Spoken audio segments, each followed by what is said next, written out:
Hello friend, स्वागत है आप सभी का आपके अपने यूट्यूब चैनल ITI मैकेनिकल गुरु में। और आज के इस वीडियो में हम NCL टारगेट के अंतर्गत हमारा नेक्स्ट वीडियो लेकर आए हैं। इसमें हम आपको फिर से इंपॉर्टेंट 20 क्वेश्चन देने वाले हैं जो बहुत ही इंपॉर्टेंट क्वेश्चन है। तो बिना देरी के आइए स्टार्ट करते हैं। हमारा पहला क्वेश्चन यहाँ पे जो है आप देख रहे हैं स्क्रीन पर, पहला क्वेश्चन है ट्राई स्क्वायर का साइज लिया जाता है। तो ये क्वेश्चन में इस वीडियो में पहले भी आ चुका है, यानी इस क्लास में पहले भी आ चुका है। ट्राई स्क्वायर का जो है साइज कहाँ से लिया जाता है, तो ट्राई स्क्वायर आपने देखा होगा, इस टाइप से ट्राई स्क्वायर होता है, उसका साइज कहाँ से लिया जाता है। तो इसमें जो है ऑप्शंस हैं स्टॉक की लंबाई से, स्टॉक के अंदरूनी सिरे से ब्लेड के अंतिम सिरे तक, और स्टॉक के बाहरी सिरे से ब्लेड के अंतिम सिरे तक, और चौथा है यानी डी है हमारा ब्लेड की लंबाई और चौड़ाई से। तो इसका जो राइट आंसर है वो है हमारा स्टॉक के अंदरूनी सिरे से ब्लेड के अंतिम सिरे तक। तो ये जो बहुत इंपॉर्टेंट क्वेश्चन है, ये अक्सर आपसे कहीं भी आप एग्जाम में जाते हैं तो आपसे पूछा जाता है कि स्टॉक के अंदरूनी सिरे, यानी स्टॉक के यहाँ से अंदरूनी सिरे से जो है हम इसका साइज लेते हैं। तो आपको याद रखना होगा। इसके बाद हमारा नेक्स्ट क्वेश्चन है ट्राई स्क्वायर के बिल्कुल नीचे अंडरकट लगाने का मुख्य कारण क्या होता है। तो आपने देखा होगा ट्राई स्क्वायर, जब इस टाइप का ट्राई स्क्वायर होता है तो यहाँ पे एक अंडरकट लगा होता है, छोटा सा अंडरकट लगा होता है। उसका आपको जो है मुख्य कारण बताना है कि वो क्यों लगा होता है। ये बहुत इंपॉर्टेंट क्वेश्चन है। तो यहाँ पे जो है इसके ऑप्शंस हैं ट्राई स्क्वायर की सुंदरता बढ़ाने के लिए, ट्राई स्क्वायर का साइज चेक करने के लिए, ब्लेड और स्टॉक के बीच कोण को समायोजित करने के लिए, और जाब के किनारों की बर को स्थान देने के लिए। तो इसका जो राइट आंसर है वो है हमारा डी, जाब के किनारों को जाब के किनारों की वर्ग को स्थान देने के लिए हम इसका उपयोग करते हैं। इसके बाद हमारा नेक्स्ट क्वेश्चन है बेंच वाइज का साइज लिया जाता है। ये ऑप्शन जो है कल या परसों की वीडियो में जहां तक आपको बताया गया था बेंच वाइज का साइज लिया जाता है। तो इसके जो ऑप्शंस हैं वो है हमारे जॉ की चौड़ाई से, हैंडल्स की लंबाई से, बाइस की चौड़ाई से, और स्पिंडल की लंबाई से। तो इसका जो राइट आंसर है वो है हमारा जॉ की चौड़ाई से। इस प्रकार से जो हमारे जॉ होते हैं उनकी चौड़ाई से हम जो है इसका साइज लेते हैं। इसके बाद हमारा नेक्स्ट क्वेश्चन है ताप और बिजली का उत्तम सुचालक होता है, मतलब ताप और जो बिजली होती है और ताप, उसका उत्तम सुचालक क्या होता है। तो यहाँ पे जो है निकेल, कॉपर, क्रोमियम, एल्यूमिनियम। तो इसका जो राइट आंसर है वो है हमारा कॉपर। कॉपर में जो है उत्तम सुचालक होता है। इसके बाद हमारा नेक्स्ट क्वेश्चन है hexagonal socket head cap screw का प्रयोग करने का मुख्य लाभ क्या है। जो हमारा hexagonal socket head cap screw होता है उसका मुख्य लाभ बताना है आपको, क्या लाभ होता है। तो इसमें जो ऑप्शंस हैं वो है हमारे हमेशा और आसानी से ऑपरेट किया जा सकता है, बी है पार्ट्स को आसानी से खोला जा सकता है, सी है इसकी पकड़ बहुत मजबूत होती है, और डी है स्क्रू को हेड सरफेस के ऊपर नहीं आता है, मतलब जो स्क्रू होता है उसका हेड सरफेस के ऊपर नहीं आता है। तो इसका जो राइट आंसर है वो है हमारा डी, स्क्रू को हेड सरफेस के ऊपर जो है नहीं आता है। इसके बाद हमारा जो है नेक्स्ट क्वेश्चन है हीट ट्रीटमेंट प्रोसेस में नॉर्मलाइजिंग की जाती है। तो जो हमारा हीट ट्रीटमेंट होता है उसमें नॉर्मलाइजिंग की जाती है। अब नॉर्मलाइजिंग का जो है आपको यहाँ पे बताना है, ऑप्शंस हैं मशीनेबिलिटी में सुधार लाने के लिए, ग्रेन स्ट्रक्चर की रिफाइन करने के लिए, हार्डनेस बढ़ाने के लिए, और ब्रिटलनेस को बढ़ाने के लिए। तो इसका जो राइट आंसर है वो है हमारा ग्रेन स्ट्रक्चर को रिफाइन करने के लिए। ये हमारा जो है राइट आंसर है। यहाँ पे नॉर्मलाइजिंग का करते हैं जब हम, तो ग्रेन स्ट्रक्चर की रिफाइन करने के लिए हम इसका प्रयोग करते हैं। इसके बाद हमारा नेक्स्ट क्वेश्चन है टेप के द्वारा एक होल की थ्रेडिंग करने के बाद यह पाया गया कि थ्रेड की क्रेस्ट पूरी तरह से फॉर्म में नहीं बनी है, इस दोष का कारण आपको बताना है। तो यहाँ पे जब हम टेप के द्वारा होल की थ्रेडिंग करने के बाद जो उसमें त्रुटि पाई गई तो वो आपको यहाँ पे बताना है। यहाँ पे जो ऑप्शन है वो है अपर्याप्त कूलेंट सप्लाई, टेप के कटिंग एज का टिप टूटा हुआ, टेप ड्रिल साइज की अपेक्षा होल साइज थोड़ा सा छोटा होना, और चौथा है यानी डी है टेप ड्रिल साइज की अपेक्षा होल साइज से थोड़ा बड़ा होना। तो इसका जो राइट आंसर है वो है हमारा टेप ड्रिल साइज की अपेक्षा होल साइज थोड़ा सा बड़ा होना। इसके बाद हमारा नेक्स्ट क्वेश्चन है निम्नलिखित में से किस प्लग गेज में गो और नो गो सिरे एक ही साइड पर होते हैं। तो आपने देखा होगा प्लग गेज में जो है एक ही सिरे पर गो और उसी सिरे पर नो गो सिरा होता है। तो इस गेज का आपको नाम बताना है। तो यहाँ पे जो है ऑप्शंस हैं double ended plug gauge, progressive plug gauge, adjustable plug gauge और फिक्स्ड टाइप प्लग गेज। तो इसका जो राइट आंसर है वो है हमारा progressive plug gauge. Progressive plug gauge में जो है गो सिरा और नो गो सिरा दोनों एक ही साइड होता है, एक ही सिरे पर होता है। इसके बाद हमारा नेक्स्ट क्वेश्चन है, एक नट जिसे अंगूठे के प्रेशर के द्वारा टाइट या ढीला किया जाता है तथा इसका प्रयोग हेक्साफ्रोम में किया जाता है। तो यहाँ पे आपको दो क्वेश्चन या दो आंसर मिल जाते हैं। यहाँ पे जो है आपसे पूछा गया है उस नट का नाम बताना है जो अंगूठे के प्रेशर से टाइट या ढीला किया जाता है। तो ये तो होगा एक क्वेश्चन। इसके बाद यहाँ पे आपको दूसरा क्वेश्चन पूछा गया है या बताया गया है जिसे हम हेक्साफ्रेम में प्रयोग करते हैं। तो आप आसानी से इसका आंसर बता सकते हैं।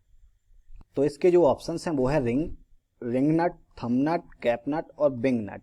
तो इसका जो राइट आंसर है वो है हमारा बिंग नट। बिंग नट आपने देखा होगा, हम हेक्साफ्रेम में जब ब्लेड कसते हैं तो वहां पे हम इसका प्रयोग करते हैं। इसे आसानी से खोला या कसा जा सकता है। तो इसे जो है हेक्साफ्रेम में भी प्रयोग करते हैं और इसे अंगूठे के प्रेशर से टाइट या ढीला किया जा सकता है। तो इसे हम जो है बिंग नट कहते हैं। इसके बाद हमारा नेक्स्ट क्वेश्चन है, चीजल की धातु होती है, जो हमारी चीजल होती है उस चीजल की धातु आपको बताना है वो चीजल किस धातु की बनी होती है। तो यहाँ पे जो है cast iron, mild steel, cobalt steel और हाई कार्बन स्टील। तो इसका जो राइट आंसर है वो है हमारा हाई कार्बन स्टील, क्योंकि जो कटिंग टूल्स होते हैं वो हाई कार्बन स्टील के बने होते हैं।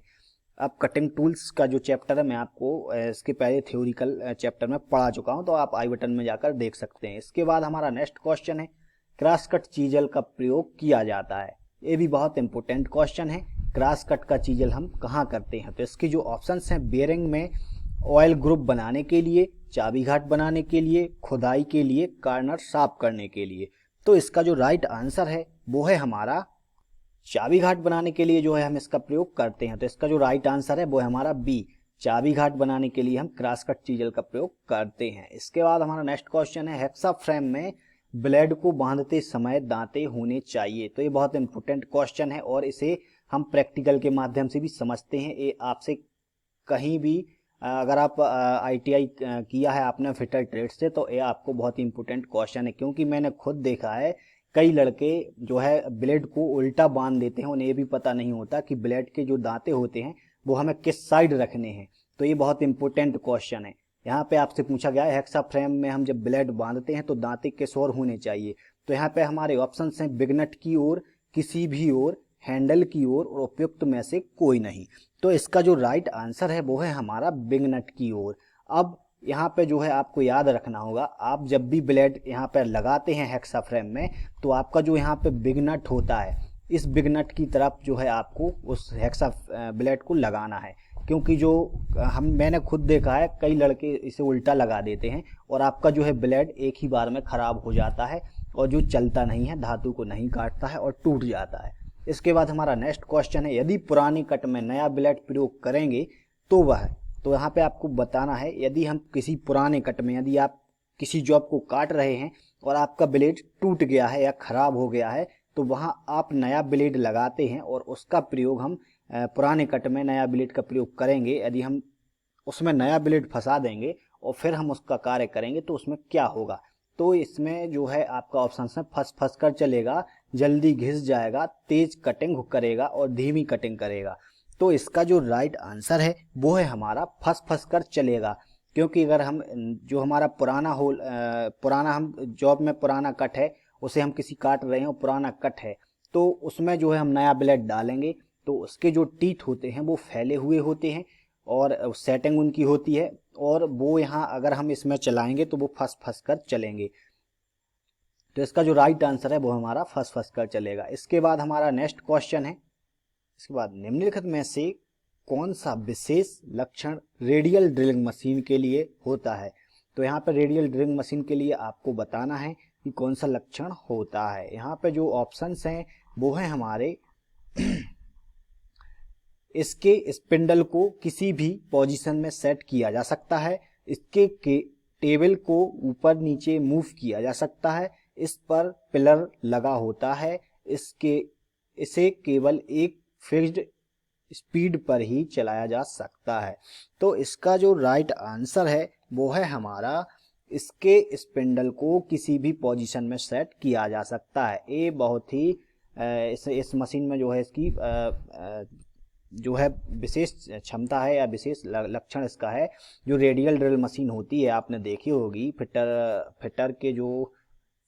फिटर की ट्रेड में ये जो है मशीन है, अधिकतर आईटीआई में आपको मिल जाएगी देखने को, गवर्नमेंट आईटीआई में। वहाँ पे आप रेडियल ड्रिल मशीन में देखेंगे तो उसका जो स्पिंडल होता है, उसका जो पोजीशन होता है वो हम किसी भी स्थिति या 360 डिग्री में हम उसको सेट कर सकते हैं। जो हम उसको 360 डिग्री में हम उसको घुमा सकते हैं, मूव करा सकते हैं।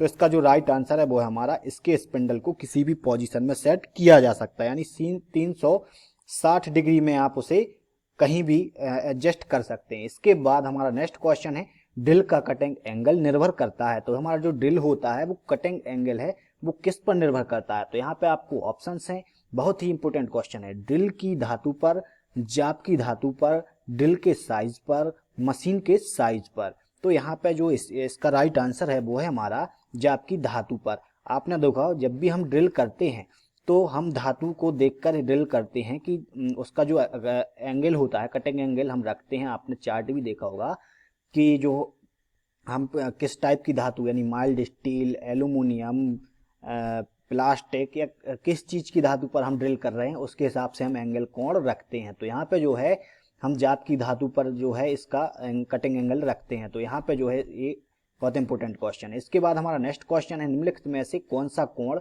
रिलिफ की तरह कटिंग लिप्स के पीछे की ओर दिया जाता है। तो यहाँ पे आपसे पूछा गया है कौन सा कोण रिलीफ की तरफ कटिंग लिप्स के पीछे की ओर दिया जाता है। तो यहाँ पर rack angle, lip clearance angle, helix angle और चीजेल एज एंगल। तो यहाँ पे जो इसका राइट आंसर है वो है हमारा हेलिक्स एंगल इसका राइट आंसर है। इसके बाद हमारा नेक्स्ट क्वेश्चन है, बीए थ्रेड के जो हमारा बीए थ्रेड होता है, बीए थ्रेड का शीर्ष कोण होता है। तो यहाँ पे बीए थ्रेड का आपको शीर्ष कोण बताना है, 45 डिग्री, 47 सही 1/2 डिग्री और 55 डिग्री और 60 डिग्री। तो इसका जो राइट आंसर है वो है हमारा 47 सही 1/2। बीए थ्रेड का जो कोण होता है या जो शीर्ष कोण होता है वो 47 सही 1/2 डिग्री रखा जाता है।